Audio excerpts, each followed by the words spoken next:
हैं सभी। आज हम पढ़ने वाले हैं प्रश्न उपनिषद और ये अथर्ववेदा का एक पार्ट है और काफ़ी इम्पोर्टेंट है। इसमें हमें लाइफ के कुछ ऐसे क्वेश्चंस के आंसर मिलते हैं जो शायद एक पॉइंट पे कभी ना कभी किसी न किसी के मन में आते ही हैं। तो बहुत सुंदर उपनिषद है और क्यों शंकराचार्य जी ने इसे 10-11 अपने मेन उपनिषद में रखा आज हम जानेंगे। तो प्रश्न उपनिषद का थोड़ा सा मैं एक बैकग्राउंड दे देता हूँ कि व्हाट इज़ इट और क्यों ये इतना इम्पोर्टेंट है। तो कुछ शिष्य थे, कुछ बच्चे थे जो कि जिनके मन में कुछ सवाल होते हैं ना, कुछ क्यूरियस माइंड्स होते हैं। तो वो अपना सवाल लेके ऐसे ही थोड़ा इधर उधर भटक रहे थे। तो उन्हें एक सुंदर नदी के किनारे एक ऋषि जी मिलते हैं और वो उस टाइम नदी के पास थे, तो एक आश्रम था, वहाँ वो अकेले रहते थे। तो इन 6 बच्चों ने सोचा कि हम अपने सवाल ऋषि जी से पूछेंगे और उनसे ज्ञान प्राप्त करेंगे। लेकिन ऋषि जी समझ गए थे कि अगर ये सच में इनके क्वेश्चन है तो वो उनसे एक शर्त रखते हैं कि आप लोगों को 1 साल यहीं मेरे साथ आश्रम में रहना होगा और फिर मैं देखता हूँ कि आप लोग इन क्वेश्चन के आंसर पाने के लायक हैं या नहीं। तो वो मान जाते हैं बात। फिर 1 साल तक वो 6 के 6 लड़के ऋषि जी के आश्रम में रहते हैं और फिर एक दिन वो सवाल करते हैं। तो पहला क्वेश्चन जो उनमें से एक लड़का करता है, वो करता है ओरिजिन ऑफ लाइफ को लेकर के गुरुजी, जीवन की उत्पत्ति क्या है, ओरिजिन ऑफ लाइफ कैसे हुआ। तो इसका जो मूल दर्शन ऋषि जी कहते हैं, ये बहुत इंपॉर्टेंट है सारे क्वेश्चन समझना। सृष्टि की रचना पदार्थ और प्राण ऊर्जा, प्राण प्राण यानी ऊर्जा, एनर्जी से होती है, मतलब मैटर यानी कि कोई भी फिजिकल चीज़। अब हमारे शरीर में एक तो हमारी बॉडी है, दिस इज मैटर, बट एक प्राण है, ठीक है।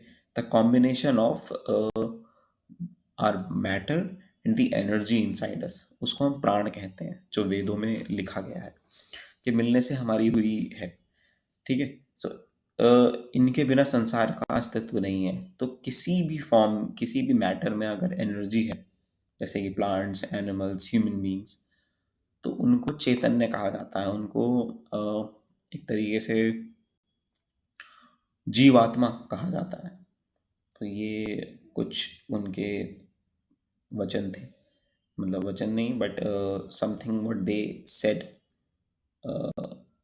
During the written of all Vedas. तो ये कुछ उनके मेन मूल थे, जिन्होंने जिस तरीके से उन्होंने उसको लिखा है कि किसी भी मैटर में जब एनर्जी फॉर्म होती है तो लिविंग बीइंग होती है और उसको ओरिजिन ऑफ लाइफ कहा जाता है। अब देखो, पहले थ्योरी ऑफ डार्विन की थ्योरी ऑफ लाइफ तो थी नहीं, तो इस तरीके से ही अंदाज़ा लगाया जाता था। कोई इंस्ट्रूमेंट्स नहीं होते थे, आज से 4-5 हज़ार साल पुरानी बातें हैं ये।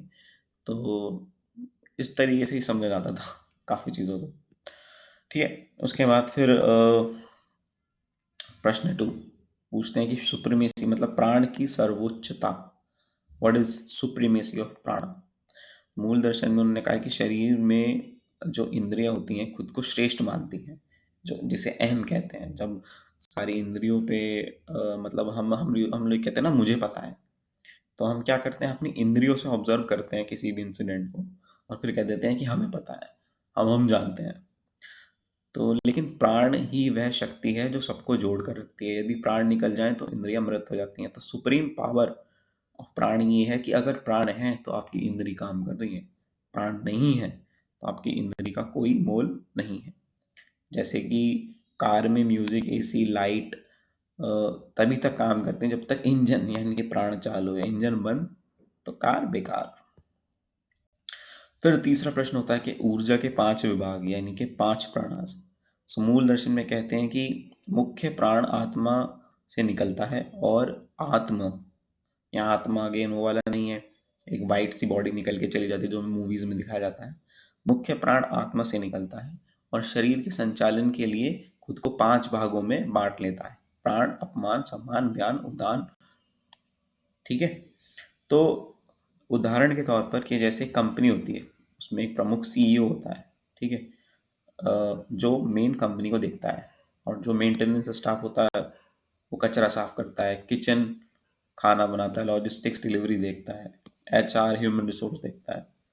तो इसी तरीके से ऊर्जा 5 विभाग में डिवाइड होती है, जिसे प्राण, अपान, समान और व्यान और उदान कहते हैं। इनके बारे में हम आगे भी पढ़ेंगे। ये combination of 5 these things are the source of ऊर्जा इनसाइड अ ह्यूमन बॉडी और एनी जीवात्मा। ठीक है। चौथा प्रश्न पूछते हैं कि नींद और सपने, स्लीप और ड्रीम्स, ये कैसे आते हैं, मतलब इनका ओरिजिन क्या है, ये हमें मतलब ये चीज़ है क्या। ठीक है। तो मूल दर्शन में फिर ऋषि जी कहते हैं कि नींद में इंद्रियां मन में विलीन होती हैं। मन सपने देखता है, लेकिन प्राण की अग्नि सांसें शरीर और रक्षा के लिए जागती रहती हैं। अंततः गहरी नींद में जीव आत्मा की शांति में विश्राम रहता करता है। ठीक है। इसको एक बार दोबारा पढ़ेंगे। नींद में इंद्रियां मन में विलीन हो जाती हैं, मतलब हमारे जो सेंसेस ऑर्गन्स होते हैं वो एक तरीके से मन में चले जाते हैं। मन सपने देखता है, फिर वो सपने देखता है और अपने आप को एज्यूम करता है कि वो वहाँ है, उस दुनिया में, जो सपने में उसने एक दुनिया बनाई है वो वहाँ पर है। लेकिन प्राण की जो अग्नि होती है, जो प्राण की सांसें होती हैं, वो शरीर की रक्षा के लिए जागती रहती है। मतलब आपने कभी ये नहीं, कभी आप ये सोचो कि आप सो रहे हो और सपना देख रहे हो, आप किसी और दुनिया में हो, आप इस दुनिया में हो ही नहीं, तो आपकी सांसें थोड़ी बंद हो जाती हैं। कुछ प्रोसेसेस ऐसी होती हैं जो चलती रहती हैं, जैसे कि सांस लेना, डाइजेशन, ठीक है, इम्यून सिस्टम, हमारे सारा जो शरीर होता है वो अपने काम करता रहता है। और this is the power of प्राण, के प्राण नहीं सोता, इंसान सोता है, मतलब जीवात्मा, जो उसकी एक the power of knowing the अहम, आई ईगो को जानती जो आत्मा है, वो उस टाइम मन में विलीन रहती है और सपने देखती है। जैसे कि जैसे हम जब लैपटॉप को स्लीप मोड में डाल देते हैं तो लैपटॉप तो बंद हो चुका है, मतलब अब वो इस दुनिया में नहीं है, लेकिन बैकग्राउंड ऐप्स चल रहे हैं, प्रोसेसिंग चल रही है, जो टास्क डाल के स्लीप मोड पे डाल देता है वो चल रहा है। इस तरीके से समझ सकते हैं। काफी अच्छा एग्जाम्पल दिया है वाला। ठीक है। फिर पावर ऑफ ओम, तो इसके ऊपर एक पूरा उपनिषद है जिसे हम मन तू क्या उपनिषद भी कहते हैं, ये आगे आएगा और इसमें हम ओम के बारे में पढ़ेंगे। तो वो पूछते हैं ओम का रहस्य क्या है। ओम के 3 अक्षर होते हैं AUM, पर ध्यान करने में मनुष्य क्रमश भौतिक, मानसिक और अंततः परम सत्य ब्रह्म को प्राप्त करता है।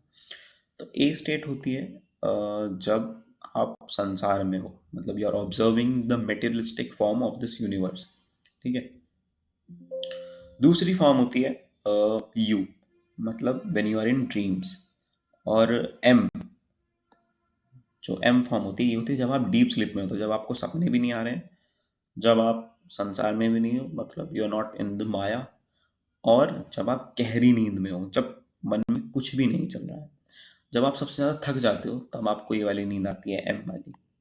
बट इसमें भी कुछ ऐसी गतिविधियां होती रहती हैं शरीर में जो सारी चीज़ों को मेंटेन रखती हैं। समझ रहे हो, जब आपकी इंद्रियां ना तो सपने में है, ना ही संसार में है, और ना ही डीप स्लीप में कहीं है, तब हमारा प्राण जो होता है वो उसको ऑब्जर्व करने के लिए फिर तीसरी स्टेट आती है इसमें, उसे कहते हैं तुरीय।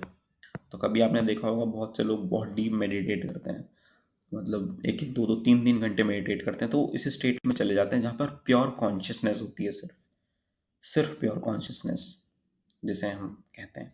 आगे और पढ़ेंगे। जैसे उदाहरण के तौर पर रेडियो की सुई को यही फ्रीक्वेंसी पर सेट करने के लिए, उसको सही बोलेंगे, सही फ्रीक्वेंसी पर सेट करने के लिए डिस्ट्रैक्शन खत्म होता है और स्पष्ट संगीत सुनाई देता है, वैसे ही ओम में ईश्वरीय फ्रीक्वेंसी से जुड़ता है। मतलब जब हम रेडियो सुनते थे पहले तो क्या होता था, बहुत डिस्ट्रैक्शन आता था, डिस्टॉर्शन आता था।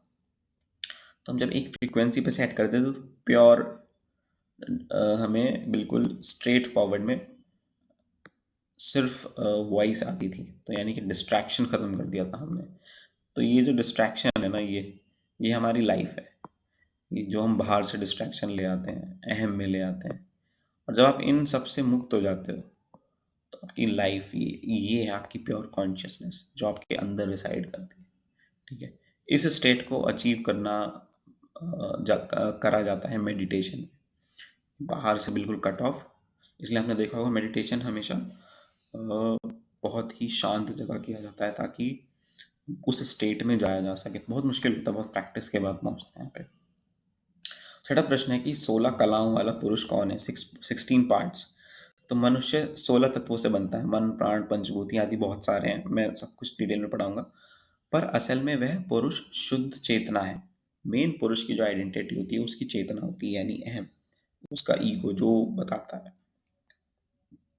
जैसे नदियां समुद्र में मिलकर अपना नाम रूप खो देती हैं, वैसे ही ज्ञान होने पर 16 कलाएं आत्मा में विलीन हो जाती हैं। जब इंसान को अपने अहम की नॉलेज हो जाती है कि दे what is the relation between अहम, बॉडी एंड आत्मन, तो उस स्टेट में जब आदमी पहुंच जाता है, उसको रियलिटी ज्ञान प्राप्त हो जाता है, तो फिर उसकी 16 कलाएं आत्मा के हिसाब से चलती हैं और वो फिर इस दुनिया से मर नहीं जाता, दुनिया में रहते हुए ही काफ़ी एनलाइटन स्टेट में आ जाता है। जैसे एग्जाम्पल, समुद्र में हजारों लोग, हजारों लहरें 16 कलाएं उठाती हैं। हम लहरों को अलग देखते हैं लेकिन गहराई में वे सब समुद्र का ही पार्ट हैं। इसका कोर एग्जाम्पल ये है कि इंसान चाहे कितना ही ऊपर उठ ले, कितना ही मेटेरियलिस्टिक फॉर्म में जी ले, बट अल्टीमेटली वो है नेचर का ही एक सब्सटेंस, नेचर का ही एक जीव है। तो जब भी समुद्र और लहर का एग्जाम्पल दिया जाए चेतना में, कॉन्शियसनेस में, तो ये समझना कि समुद्र नेचर है, यूनिवर्स समुद्र है, उसमें बस एक लहर उठती है मनुष्य की और वो ऐसे जाती है, ठीक है, फिर ऐसे चली जाती है, फिर उठती है, फिर चली जाती है। और ये लहर होती है थॉट्स की, हमारे मन में थॉट्स की, और सामाजिक स्तर पर ह्यूमंस की या किसी भी लिविंग बीइंग की। देखो, धरती का रहस्य हजारों करोड़ों साल पुराना है, तो कितने चेंजेस अर्थ में आए होंगे और गए होंगे। तो इसलिए आदि शंकराचार्य कहते हैं कि नित्य नित्य सत्य वो नहीं है जो तुम्हें दिखाई देता। This is not true, this is not true. इसलिए तो कहते हैं क्योंकि ये कुछ भी परमानेंट नहीं है। आज इंसान है, शायद आज से 1000, 2000, 3000 या 4-5 हजार साल बाद इंसान नहीं रहेंगे। एक दौर आया था डायनासोर्स का, एक दौर आएगा कि पृथ्वी पे से इंसान खत्म हो गए, फिर शायद कोई और बीइंग जन्म लेंगे। तो नेचर चेंज होता रहता है, ठीक है। तो इसलिए प्रकृति की अहमियत को ज़रूर समझें, हम नेचर का ही पार्ट हैं, नेचर को डिस्ट्रॉय ना करें। और बहुत इम्पॉर्टेंट है नेचर के साथ मिल के रहना।